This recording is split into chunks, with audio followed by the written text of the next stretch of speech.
Welcome back to the deep dive. Today we're tracking the fall of a king. Not a human king, but Buck. An aristocrat, really. Yeah, he started out as this, 140-pound ruler of Judge Miller's place down in the Santa Clara Valley. Sun-kissed California, totally pampered. Absolutely. Big dog, right? Yeah. Saint Bernard father, Scotch-Shepherd mother. Yeah. Ruled the roost, looked down his nose at the little dogs, Toots and Isabel. He was living the good life. Safe, well-fed, kind of dignified, until everything changed. The outside world just crashed in. And it crashed in because of gold. Simple as that. The discovery of yellow metal up in the Arctic. Right, which created this huge, frantic demand for dogs. Big dogs, strong dogs with warm coats, exactly what Buck was. So this demand, this human greed, basically, is what kicks off his journey. It is, and that's the interesting thing, isn't it? It wasn't nature itself that started it, but civilization's own problems, greed, desperation. And that's what we're diving into today.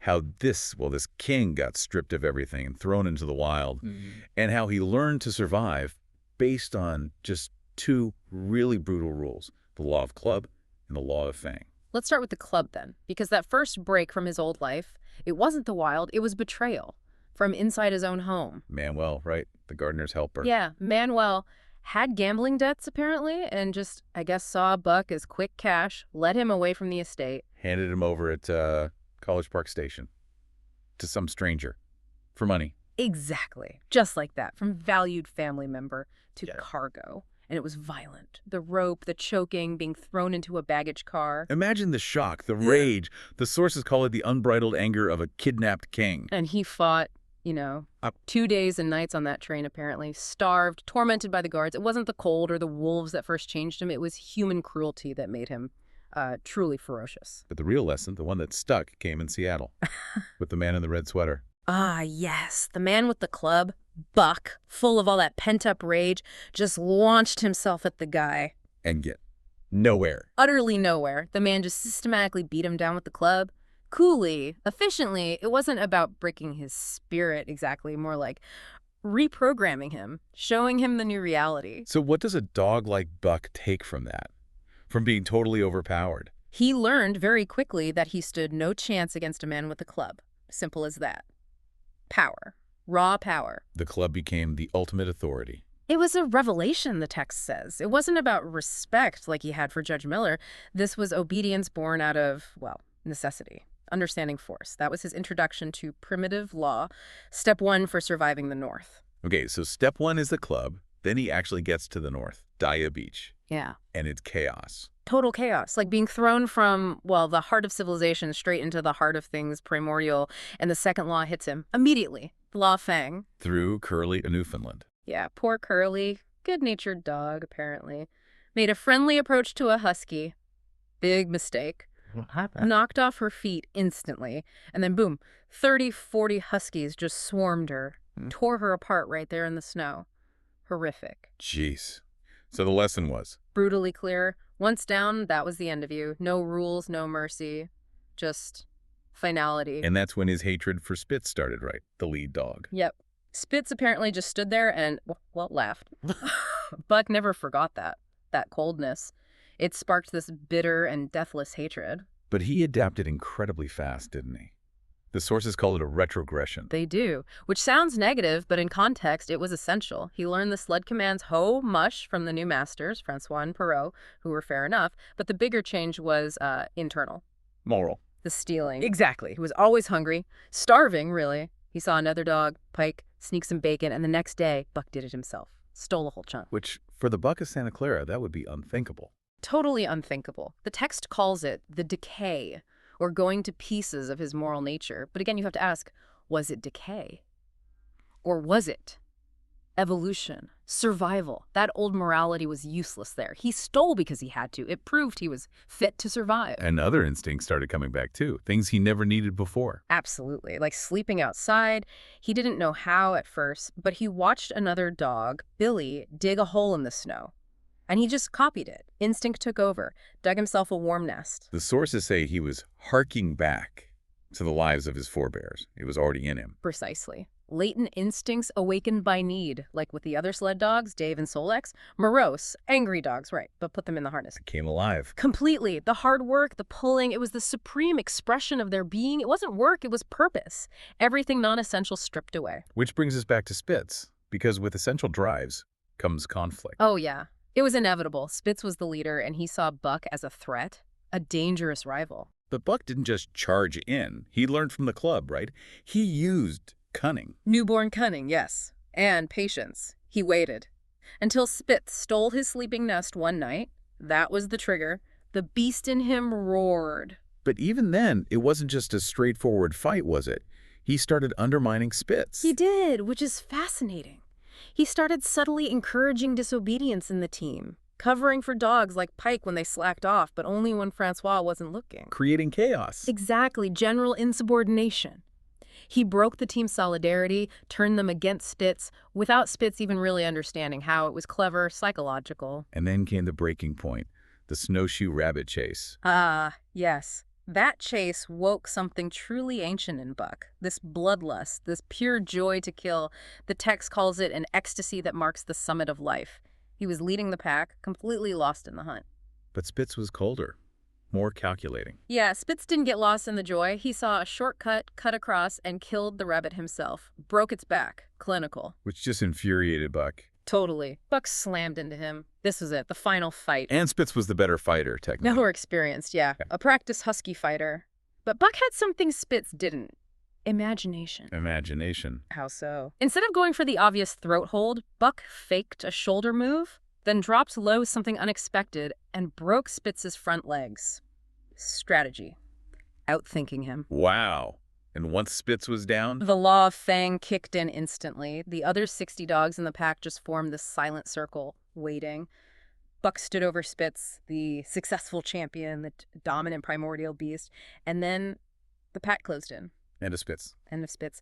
And the next morning, Buck demanded the lead spot. How did the humans react? Francois. Francois tried to put Solex in lead, but Buck refused. He dodged the club Francois threw. He wasn't running away. He was fighting for the position. He knew it was his by right. And they gave in. They had to. They recognized he'd earned it. And get this, he immediately licked the team into shape. Better than Spitz ever had. Led them on a record run. His cunning and imagination made him a superior leader. So he's finally on top, master of the team. He is.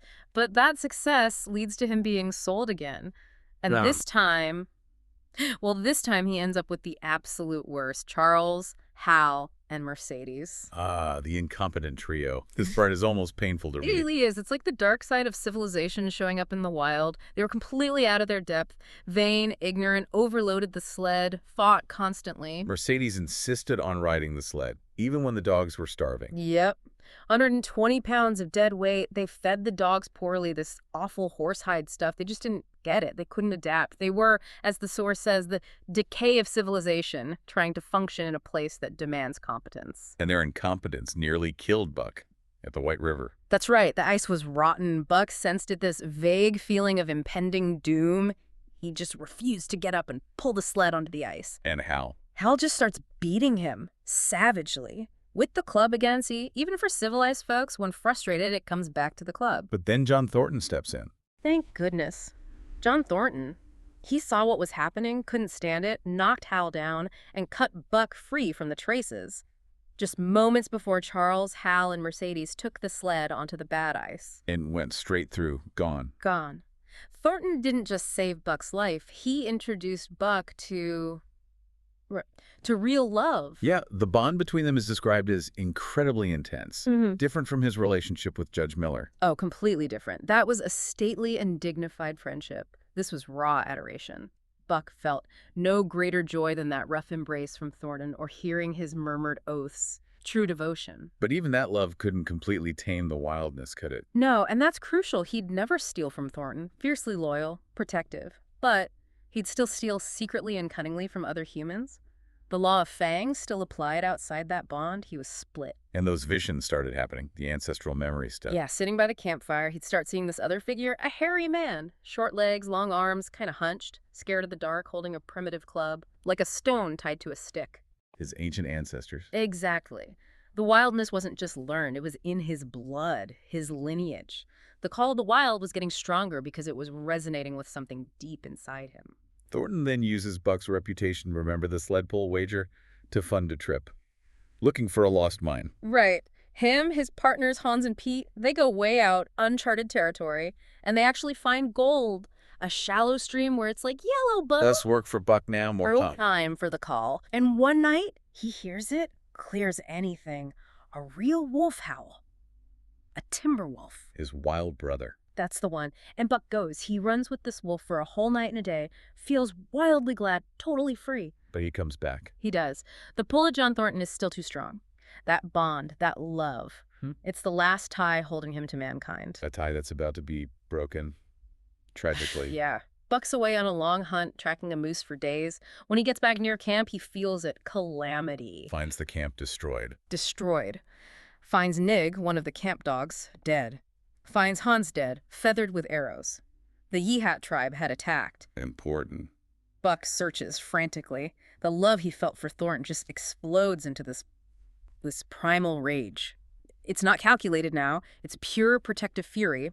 He finds the Yehats celebrating in the ruins. And attacks. Like a whirlwind, a live hurricane of fury, ripping throats, charging through them, they scatter in terror. He becomes the fiend incarnate, driven by love turned into vengeance. After the fight, he finds Thornton's. His trail, leading to a muddy pool, he knows Thornton is gone.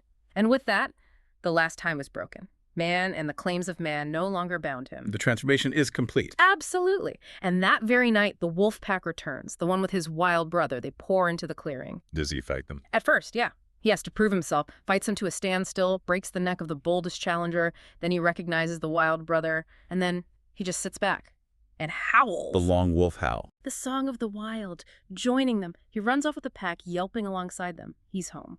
And that's Buck's ultimate fate. From pampered pet to the leader of a wolf pack, the ghost dog of the Northland. A legend. The Yehats tell stories about him, apparently. They see wolves now with brown markings on the muzzle, a white slash on the chest, just like Buck. He still visits Thornton's Valley, though, right? Once a year. The sources say so. A brief return to the place where that last tie, that love, remains. But his true nature won out. And maybe the key takeaway here is that it wasn't really a change so much as a revealing. What do you mean? Well, the text suggests his instincts were always there. The memories of his ancestors become habits.